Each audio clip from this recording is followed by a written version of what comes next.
Welcome to Who Yelling Now? This is episode 3, copyright Mackenzie, for entertainment purposes only. So, if life is a series of choices, as a child, when did you make the choices that would dramatically change your life? Place you on the path you're on of making endlessly more choices, trying to overcome, fix, repair the choices that were made for you before you were allowed to voice your own. This is Olga Foreign, and today I want to talk to you about that moment when the world stops seeing you as the victim, as the survivor, as the one who endured, and instead paints you as the villain. It doesn't happen suddenly. It's never just one day. It's the weight of explanations that go unheard. The times you try to reason, but the silence answered louder.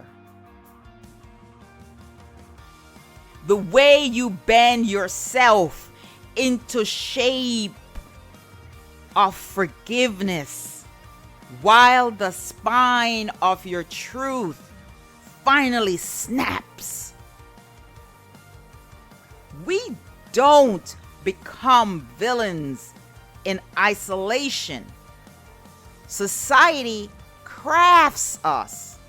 It draws the blueprint. It sketches the outline of our fall. And then, when we finally raise our voice, when we finally fight back, the same society that pushed us to the edge has the nerve to point and say, "See, that's the villain." Today, I want to sit with that shift. From explaining to storming, from justifying to reclaiming, because every so-called villain carries a story of silence broken, of boundaries crossed, of justice denied. And that's where today's poem takes us, into the making of a villain, not as some comic book fantasy, but as a mirror of what happens when humanity refuses to listen. Let's begin with the first poem. The day I stopped explaining. Villains' choices are the same as the heroes. It's just made from a different perspective. The day I stopped explaining. I used to over-explain. every decision, every mood, every silence, until one day I woke up tired of asking for understanding. And just like that, the smile retired.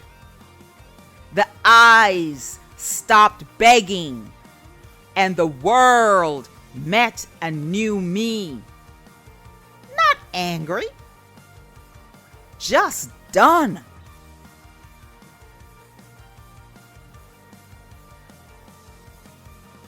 Explanations are a heavy currency.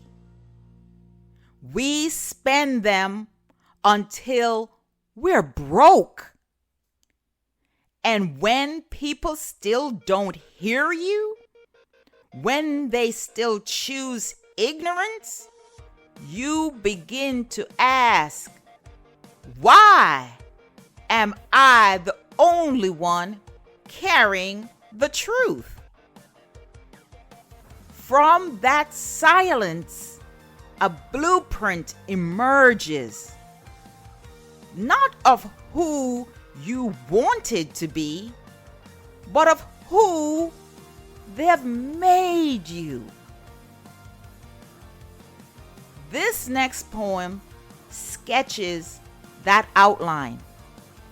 It's called Blueprint of a Fall. Blueprint of a Fall. One rule bent, one favor done, one lie told to start the run. A single crack can break the dome, and soon that wreckage felt like home. I didn't leap, I stepped with grace. Each footfall masked, each tear erased. A villain isn't born through hate, just quiet doors and heavy weight. Falls, dear friends, are rarely noticed until the crash. People don't see the stairs missing, the hands withdrawn, the ground eroding from under your feet. They only see you at the bottom and call it your fault. But what do we call the moment when endurance turns into resistance? When your no gets twisted into their evil. That's where this next piece lives. In that question. In the question every survivor has whispered in the dark. When did I become the villain? When did I become the villain?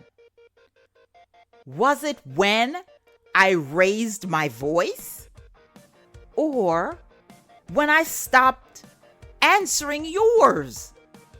Was it when I laughed at the fire I used to put out? You, the ones who fed me silence, now tremble at my sound. Tell me, when exactly did I become the villain?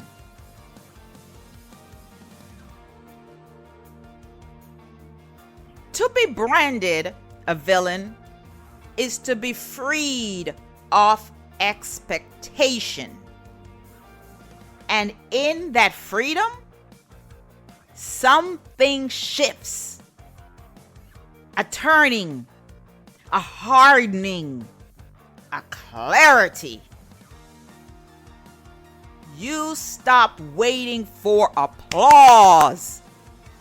You stop begging for belief. Instead, you turn into the storm they swore you were.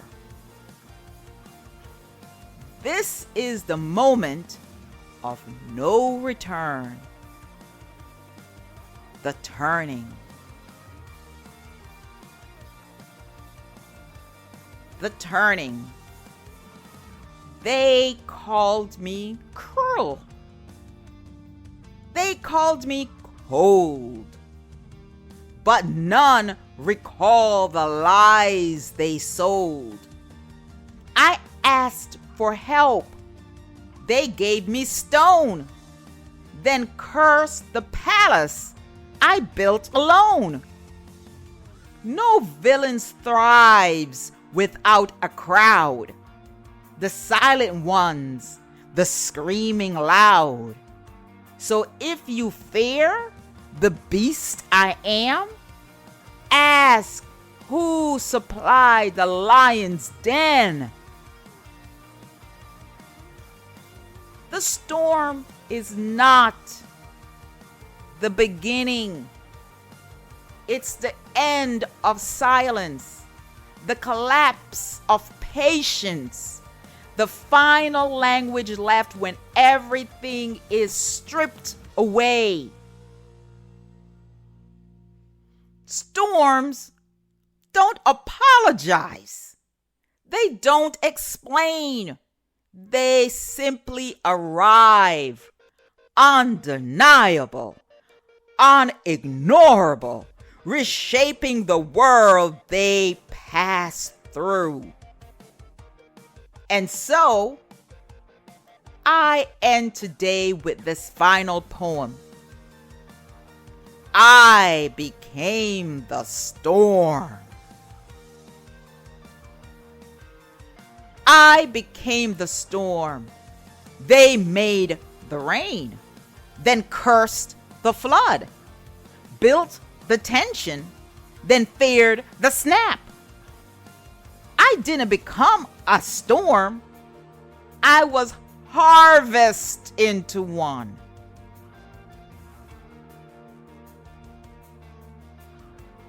What does it mean to become the villain? Maybe it means refusing to carry other people's comfort any longer. Maybe it means owning the rage they told you to bury. Maybe it means becoming the storm, not because you wanted to, but because silence left you no other choice. Villains are not born in comic books. They are made in the kitchens, in the classrooms, in the boardrooms, in the bedrooms.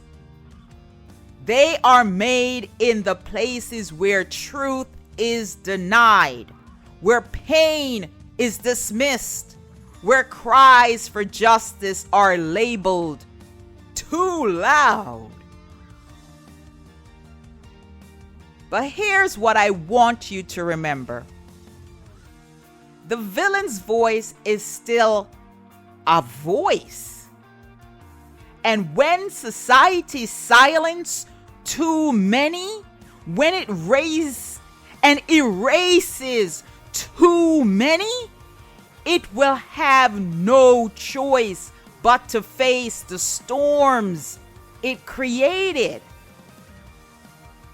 So if they call you a villain, smile. Know that you carry the story of survival they tried to erase. And yell, not for their approval, not for their forgiveness, but for your own freedom.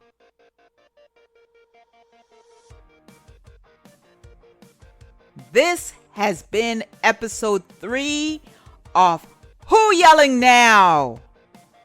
I'm Olga Foreign. Thank you for listening. And if you have ever been painted as the villain in your own survival story, know this: you are not alone. Until next time, see you in the next episode. Keep yelling!